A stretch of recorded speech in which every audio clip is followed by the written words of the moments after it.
So this used to be the entire length of their operation, but they cut it in half after Starbucks pulled their to York. Yeah, he said they had an extra warehouse. Hey, I got an extra warehouse laying around. Imagine if you had your roastery set up here. You never had to worry about running out of coffee. Matt ordered some coffee from one of the local importers, and so now we're going to pick it up at the local warehouse. Heading from my roastery over here, to Matt's place, Park and Perk. Oh, what up, what up? Look at this place. This is some very clean space going on here. I don't think I've ever seen it this clean. Really? This is going to be my go rack, as I call it. Still not low enough. You ever thought about using a tape measure? We're going to ride the scooter there? Yeah. All right. But you, me, and a 70-kilo shot of coffee. Excellent. I can ride the back of this thing. So RPM is kind of like where everybody keeps coffee here in Baltimore now. Yeah. We're just how much coffee? One sack. Oh, I thought we were getting a pallet. Oh, what do you think I am? Oh, there's the roastery. I'm picking up a this year's crop. Yolima, Paiza. I think I ordered a La Vega wash. It is Colombian. Oh, look, medical cannabis. How do you go about selecting coffees? Yolima, the importer, emailed me and was like, we have a new crop. This is what we have. Would you like to try any? And she sent me a whole bunch of samples. And this is the one that I liked for the coffee that I'm looking to make. So when you're evaluating coffees, getting samples from your importers, and then evaluating the coffee, what's your process? I roasted it based on how I normally like to roast coffee. A little bit past first crack. Drop it at like 420 degrees. And I pulled some espresso shots with it. Pulled some shots and steamed some milk for milk drinks.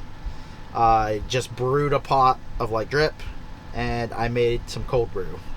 So you're just evaluating the coffee based on how you would normally utilize your coffee rather than doing some kind of like critical cupping. Exactly. This seems like a very good utilitarian coffee that I like the taste. It reminds me of that, was it an anaerobic coffee you had last year you made cold brew with? Mm-hmm, mm-hmm. It reminds me kind of that, or it was like milky chocolate. It's getting to be cold brew season, so I know that a significant part of what I will be using beans for is going to be cold brew. So this one made an excellent cold brew. I was very happy with it. I also have some left over, probably about 3/4 of a sack of El Salvador, which I need to go through. I'm kind of limited with my space. That's why I do a sack or two at a time. Right. But it's okay. I mean, this is 20-minute drive, so they can store it for me, you know. If I was driving to Delaware, yeah, I'd probably work something different out. It's impressive. Although you may not be impressed. You've probably seen it. This is my first time going to it. I've never been to RPM yet. I can smell the green wafting out of the warehouse right now. Inside the warehouse, there's hundreds of thousands of pounds, tons of coffee stored here. As you can see, 20-foot ceilings. Pallets are stacked 1, 2, 3, 4 high. So you've got, actually some of them are 1, 2, 3, 4, 5, 6 high. Coffee from Olam is here. All kinds. What Ethiopia Tigis Waka? A taker, excellent. How are you today? Good. You want a latte or you just want a coffee? What do you got mocha-wise? I got mocha. All right, we'll do that. So this has been here about 5 years? Yeah. And the other warehouse they were there 5 years or 4 years before that, and they came here. Oh. We did have the whole warehouse at one point. Okay. And then our biggest supplier, what we store for, is Starbucks. Mm-hmm. They decided they want to start holding more coffee up at their plant in York. Okay. So we kind of cut it in half of what we were holding. So we didn't need the whole warehouse at that point. So eventually we got rid of the half the warehouse, and somebody else just took that over about 5 or 6 months ago. Mocha. So Thank who you, else? sir. Who else do you guys store? Like 8 o'clock coffee, I believe. 8 o'clock is here. coffee and some small roasters. Okay. Like yourself, Chesapeake Bay roasters, Mayorga, the okay. organic stuff. So how many bags of coffee can you store here? I'll have to man to answer that. What's that? How much coffee can we hold? In this building, 35 million pounds. 35 million pounds. Wow, that's amazing. Are you putting it on the side or? Inside. Okay. We're probably not far from that, are we? How big is the? We're getting close. Oh, you're getting close. Wow. And how big is the actual physical space? 235,000.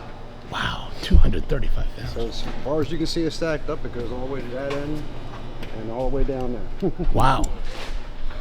It was amazing to see it before. It was like, damn. Yeah, because all the way it would be all the way to that far wall, Yes, right? all the way. That wall they put up after we decided to get rid of half of it. That wall you see right there. That wasn't there when No. Starbucks was here. Oh, this like I said, it's still Starbucks, but like I said, they decided they want to hold half of it. Right, right. And now most of the coffee distributors want to go to these super sacks, white, huge sacks. The 2,000-pound sacks. Right. That use a smaller pallet. The problem is you can only store them 2, 3 high at the most because it gets too wobbly. So that creates a bigger footprint. So we're on the way to look at some super sacks, and you can see coffee is piled high. These are the smaller pallets. We can use these for the super sacks. They're just regular pallets. These are considered pier pallets. They're larger. You can see they're much wider. You mean these ones here? That's why we have to stack the bags where we have to stack them on there. But with the super sacks, we can use the smaller pallets. But again, we can only store them 3 high tops, so it creates a bigger footprint. Okay, It's right. Not good. Now, when it comes to weight, if you're stacking 6,000 pounds high, how much is it compared to, like, let's say, a 6 pallet on the larger size? Well, each of these pallets are about 1,500 pounds. 1,500, okay. Average. So you can stack more. If we can go 5, 6 high with these, we can definitely store more coffee that way. Okay. I hear about people talking about super sacks, but I don't normally get, well, we're not doing that kind of volume, so. So these materials will be easier to work with, more durable. And once it's really in here, it's like concrete. Oh, yeah. It's just, best you can do is 3 high because of the uncertainty of it. With Right, these. right, yeah. The last thing you want is them falling. Right, like even so, if you hit this bag and you feel the material here, when you come over to these bags, that's concrete. Oh, yeah. Because as it gets the weight pushing on it, that's what makes it easier, so we can go higher. But we're limited to how high we can go, and there are fire regulations because of the sprinkler systems. We can't go much higher. Starbucks is supposed to be changing all over to that. Creates a bigger problem for them because, like I said, it's a bigger footprint. Now, where you can store this much coffee in this small area, 6 high, you can only do 3 high on this one.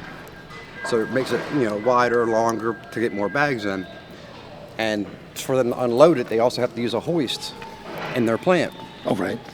So when the changeover happened, they said, okay, we're ready to do this. So we went ahead and changed over, and they weren't ready. So now they're getting ready for all that now. I'm a truck driver. Oh, okay. I go to the port, pick up the containers. We bring the containers here, and we do what's called devanning. When the containers come in, coffee is stacked, floor to ceiling, wall to wall, with the bags. We pull pallets in there. We have... Oh, so you'll palletize it from this We palletize it from this point, Okay. and then we stack and store it. 275 bags per container? more or less? 320, 275, depends on if it's Colombian, the other brands we carry. It just depends on what we're carrying. Kiagalanya, I've been here. Hello. How are you? So it's a lot. Coffee in, coffee out. So now, when you deal with something like Starbucks or 8 o'clock coffee, and they need to pick up their coffee and have it, does that mean you guys drive it up to them as well? Yes. Okay. Yes, we devan it. That's what they take it out of the container, palletize it, store it, and they call for that particular blend or whatever it was we're bringing. We take it up there to them. Starbucks gets, it depends. Right now they're down to 14 trailer loads a day. 14 trailers. 14 a day. We were up to 22 or 25 at one point. But in a 14 in a trailer for a typical trailer, let's say like that, how many bags per trailer? 320. Oh, okay. 275, 320. Again, depending on if it's Colombian, Peruvian, it just depends on what, Kenyan, just depends on what it is. But are they palletized on those trailers? Yeah, everything's palletized. Oh, okay. Oh, so even palletized, you can fit that many? Yes. Oh, okay. Yes. I didn't realize that. That man there figured out how to distribute the weight. When he first came here, he was a transportation manager, so he was able to figure out how to distribute the weight in the trailer so we can get away with the weight, because we're running up there between 36, 38,000 pounds just in coffee. It doesn't include the pallets or the trailer or anything else. So most days we're running up the road, we're running anywhere between 72 and 77,000 total weight. Well, we do stagger delivery, but everything up there is drop and hook. So we take a full trailer up there, we either put it in, we put it in one of their doors, drop it, then we go around, grab an empty that's already been there, and we bring the empty back. Oh, I see. Okay. So you don't have to worry necessarily about them unloading. No, it's not a live unload or unload for Starbucks or 8 o'clock coffee. Now, the smaller places like Chesapeake Bay, Mayorga, that's a live unload. Okay.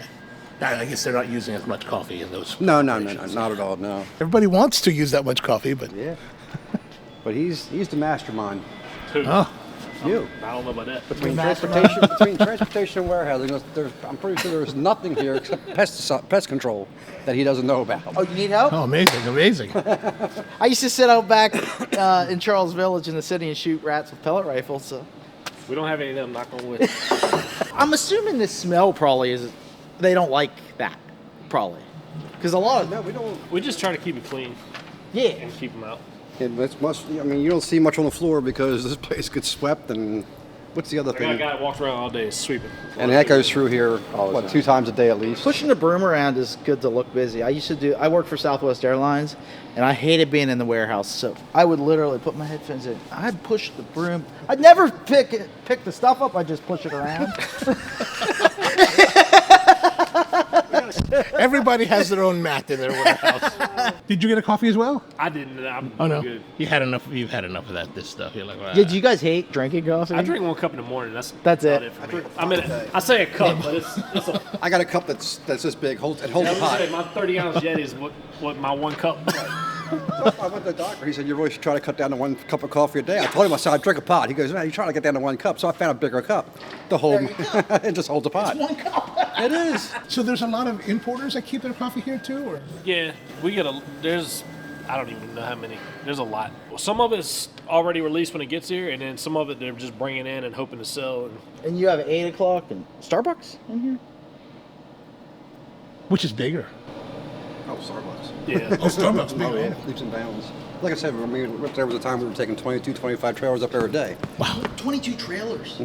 Yeah, the plant that we deliver to in York is the biggest one on the. I think it's the biggest plant, period. It's I know it's the approaching- biggest one on the East Coast. It's approaching the size of Seattle, according to Rick, the guy we talked to. It's approaching the size because they're adding another roaster. It's the biggest one on the East Coast, for sure. And it's approaching the size of Seattle's. Oh, Seattle's got a big operation. Yeah. Oh, you're in Jersey too? We're in Jersey and South Carolina, and we have a place in Virginia too, but we don't do coffee in Virginia anymore. Are there special requirements to have a warehouse for coffee? I mean, I'm sure there's like permits and stuff that you got to go through. But I mean, as far as conditions or anything up to This isn't conditioned. This is all just natural. Oh, so you're not keeping a certain temperature or humidity? Okay. The coffee pretty much helps keep it itself. I mean, you can feel how cool it is in here. Yeah. And it's like this in 90 degrees outside, it's like this in here, but if it's 4 degrees outside, it's the same way in here. It doesn't matter. Interesting. So there's no climate control. It's just Nope. this is how it is. Yep. The mass of the beans just pushing it through. It's well insulated. Ready to roll, Jay? Yeah, let's get it.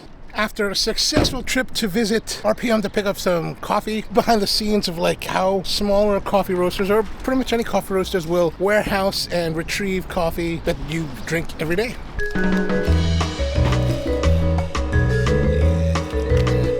You know what else is amazing here? The cornbread. Cornbread's good. Oh, it's so good because it's got the corn in it. Their mac and cheese also.